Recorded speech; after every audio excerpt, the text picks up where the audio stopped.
श्री कृष्ण जन्मभूमि के संस्थान के पदाधिकारियों द्वारा एक पत्रकार वार्ता का आयोजन किया गया, जिसमें शाही ईदगाह की जमीन को लेकर के चल रहे विवाद के संबंध में पक्ष रखते हुए श्री कृष्ण जन्मस्थान सेवा संस्थान के सचिव कपिल शर्मा ने कहा कि राजा पटनी मल द्वारा ब्रिटिश सरकार से यह जमीन नीलामी में खरीदी गई थी, जिसकी कुल लंबाई चौड़ाई 15.70 एकड़ है, जिसमें से वृंदावन रेलवे लाइन हेतु 2.33 एकड़ भूमि का अधिग्रहण किया गया। इसके साथ ही कहा गया कि श्री कृष्ण जन्मस्थान सेवा संस्थान के पास कुल 13.37 एकड़ भूमि निर्विवाद स्वामित्व के तहत है और उसी का मालिकाना हक श्री कृष्ण जन्मस्थान के पास है, जबकि मुस्लिम पक्ष ने अवैध कब्जा किया हुआ है।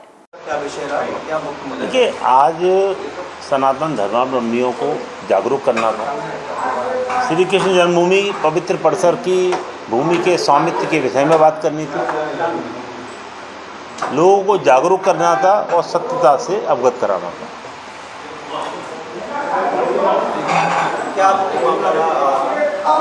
आपका दावा दोनों पक्ष का है? देखिए, मुस्लिम पक्ष 1968 के समझौते को आधार बना रहा है। सभी वादों में लगभग एक ही बात है कि 1968 का समझौता उसके केंद्र में है। तो हमारा ये मानना था कि 1968 का जो समझौता था वो श्री कृष्ण जन्मस्थान सेवा संघ के जो पदाधिकारी थे, उप मंत्री, उनके द्वारा किया गया, जो अधिकृत नहीं थे, जिसकी पुष्टि जिला न्यायालय और उच्च न्यायालय ने भी कर दी है कि वो अधिकृत नहीं थे। संघ जो है श्री कृष्ण जन्मभूमि ट्रस्ट का ट्रस्टी नहीं है, अतः उस पर वो व्यवस्था लागू नहीं होती।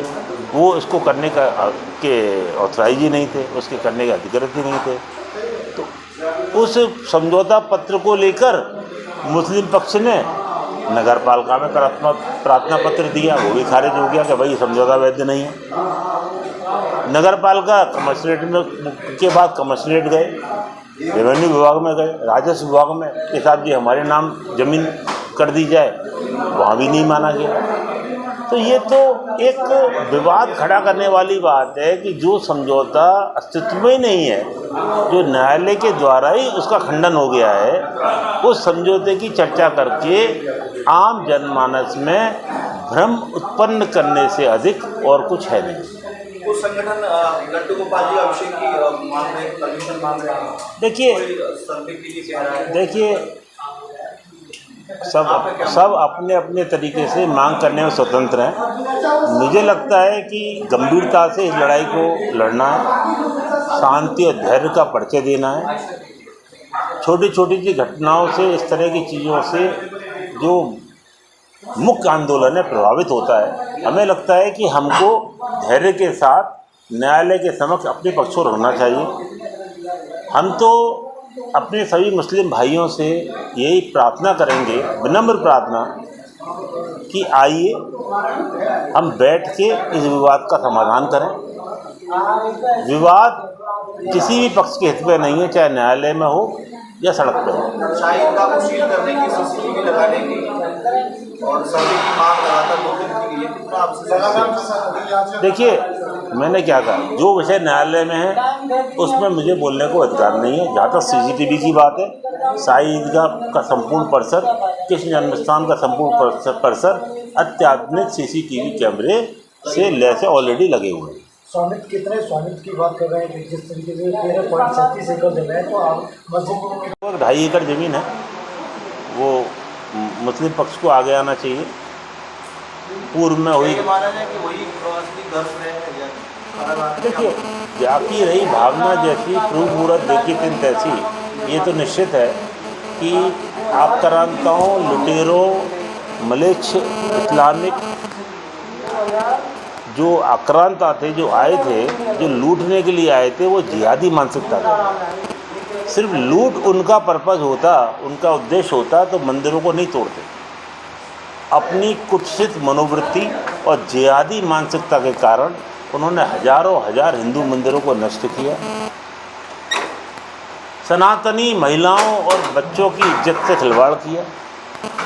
देश भर में विश्वसनीय जांचों के लिए मशहूर radiologist centre Meenakshi imaging services आधुनिक मशीन के साथ मथुरा में विगत कई वर्षों से उपलब्ध, जहां जीई की 1.5 Tesla MRI machine 3 Tesla platform के साथ एवं 32 slide high and CT scan की सुविधा, साथ ही 500 mA डिजिटल एक्सरे और सभी प्रकार की एंजियोग्राफी की सुविधा है।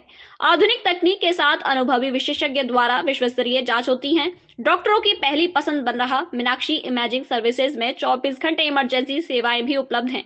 हमारा संकल्प है कि मथुरा के लोगों को बेहतर जांच की सुविधा मिले। मीनाक्षी इमेजिंग सर्विसेज में कुशल रेडियोलॉजिस्ट की देखरेख में रिपोर्ट तैयार की जाती है। Meenakshi imaging centre Radhika Bihar near मोती मंजिल हाईवे मथुरा। ऐतिहासिक फैक्ट है। ऐसे दुर्दांत जिहादी मलेच्छों ने मंदिर की संपत्ति को लूटा। देश काल परिस्थिति, सरकार बदली है, लोगों को एक आशा जगी है।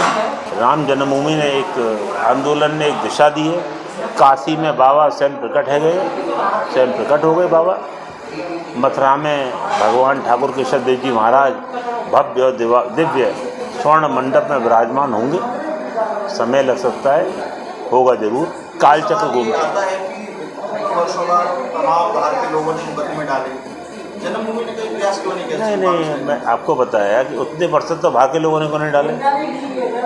देश काल परिस्थिति, अरे जन्मभूमि से ही तो राम जन्मभूमि, कृष्ण जन्मभूमि से राम जन्मभूमि आंदोलन का एक गति मिली है। विराट हिंदू सम्मेलन किस सन में हुआ था? 1981 में जो विराट हिंदू सम्मेलन हुआ, वहाँ से विश्व हिंदू परिषद और ये हमारे हिंदुत्व की राजनीति के प्रारंभ जनक कृष्ण जन्मभूमि है। ये हमारे महापुरुषों को विचारते हैं। हमारे मेरा सवाल ये है कि बाहर के लोगों ने आकर के याचिका दायर की कि हमारी जमीन वापस की जाए। आपका संस्थान, आपका स्वयं की संस्थान है, उसका प्रयास क्यों नहीं किया? हमारे संस्थान के द्वारा, मैंने कहा, परम पूज्य संत वामदेव जी महाराज, परम पूज्य संत नृत्य गोपाल दास जी महाराज वर्तमान में हमारे अध्यक्ष हैं। वामदेव जी पूज्य ब्रह्मलीन वामदेव जी महाराज हमारे पूर्व अध्यक्ष थे। राम जन्मभूमि आंदोलन के दोनों ही बड़े मुख्य स्तंभ प्रणेता रहे हैं। उनके द्वारा निर्णय लिया गया कि पहले अयोध्या को मुक्त कराना है, बाद में मथुरा आएंगे। बीच में काशी पड़ती है, बाबा प्रकट हो गए, काशी का विकास हो चुका है, मथुरा का होने वाला है, इसमें संदेह नहीं होना चाहिए। वहीं दूसरी ओर संस्थान के पदाधिकारी गोपेश्वर नाथ चतुर्वेदी ने अपनी बात रखते हुए कहा कि श्री कृष्ण जन्मस्थान में लगा हुआ दरवाजा मस्जिद की तरफ खुलता है, जिससे यह साफ है कि भगवान श्री कृष्ण को इसी दरवाजे से वासुदेव जी गोकुल छोड़कर आए थे। सेवा संस्थान द्वारा किस लिए बुलाई गई है, क्या बोलते? ऐसा है, इस समय अयोध्या में जब रामलला विधिवत भूमि पूजन हो गया माननीय मोदी के द्वारा और जो है अस्थाई मंदिर में विराजमान हो गए, तो स्वाभाविक है कि सब चर्चाएं काशी और मथुरा की ज़्यादा चालू हो गई। जबकि स्वाभाविक है कि आंदोलन चालू हुआ वेब के द्वारा, तो अयोध्या मथुरा काशी तीनों को लेके हुआ था। ये था कि प्रक्रिया में एक एक करके हम आगे बढ़ेंगे। तो स्वाभाविक है जब वहाँ विधिवत शुरुआत हो गई, तो ये था कि जहाँ भी अब शुरुआत हो। काशी में आप देख ही रहे हैं, मथुरा में कई भगवान के भक्तों ही मानेंगे कि उनने यहाँ आकर के दावे कर दिए। मथुरा के भी लोग हैं, कुछ बाहर के लोग भी हैं, हमने वहाँ दावे किए हैं, तो चर्चा और ज़्यादा हो गई। उसमें हमको भी सबने पार्टी बनाया है, जितने भी दावे हुए हैं अब तक, यहाँ भी हुए हैं, हाईकोर्ट में हुए हैं, सुप्रीम कोर्ट में हुए हैं। तो बहुत सी चीज़ें ऐसी हैं कि लोगों को पूरी जानकारी नहीं है कि हमारी वास्तविक स्थिति क्या है। हमारी स्वामित्व की व्यवस्था की, हमारे जो मुकदमे उनकी स्थिति लोगों को पूरी जानकारी नहीं थी। इसलिए आज ये सोचा गया कि सब तथ्यों को रख करके, कि जिससे लोगों को तथ्य से जानकारी हो जाए कि जन्म स्थान की स्थिति वास्तव में क्या है। इसलिए सब हमने जो आपको जो प्रेस नोट दिया है, उसमें जितने सब मुकदमों का उल्लेख किया है कि आप चाहें तो उनको देख सकते हैं। संक्षेप में बताएं। तो वो उसका आज की स्थिति में आप बता रहा हूँ कि आज की तारीख में संपूर्ण जो परिसर है उसका स्वामित्व कृष्णमूर्ति ट्रस्ट के पास में ईदगाह समेत कितना 13.37, पहले थी 15.70, कभी थी, तो उसमें से 2.33 चलेगी रेलवे लाइन में, ईदगाह के सामने मुआवजा हमको मिला। अब जो बची है 13.37 एकड़ है ईदगाह समेत। हमेशा जो ऑर्डर हुए वो ईदगाह समेत कृष्णभूमि ट्रस्ट को ही पूरे परिसर का मालिक माना गया। आज भी जो भी वहाँ घोसी है या ईदगाह, उसका ईदगाह की तरफ काट का दरवाजा आता है भाई साहब। वो तो बाद में जब प्रशासन ने आगे बहुत न कराया, नहीं तो वो पूरा जो होल था पूरा ऐसा है। जमुना जी पूरब की तरफ है, तो मुख्य दरवाजा आता है पूर्व की तरफ। उसी दरवाजे से गए थे ना? उसी तरफ वो दरवाजा तो वही मूल था, तो उसी दरवाजे से निकल के गए थे भगवान। असली गर्भ है वही पत्थर, वही जमीन, वही नीम, सब कुछ वही। केवल हमारे कृष्ण लल्ला को वहाँ मूर्तियों में उनने सीलों में पटक रखा है, तो केवल उनको समान ला। हमारे साथ जुड़े रहने के लिए न्यू न्यूज के YouTube चैनल को सब्सक्राइब कीजिए, साथ ही बेल आइकन को दबाइए न्यू न्यूज की खबरें सबसे पहले देखने के लिए।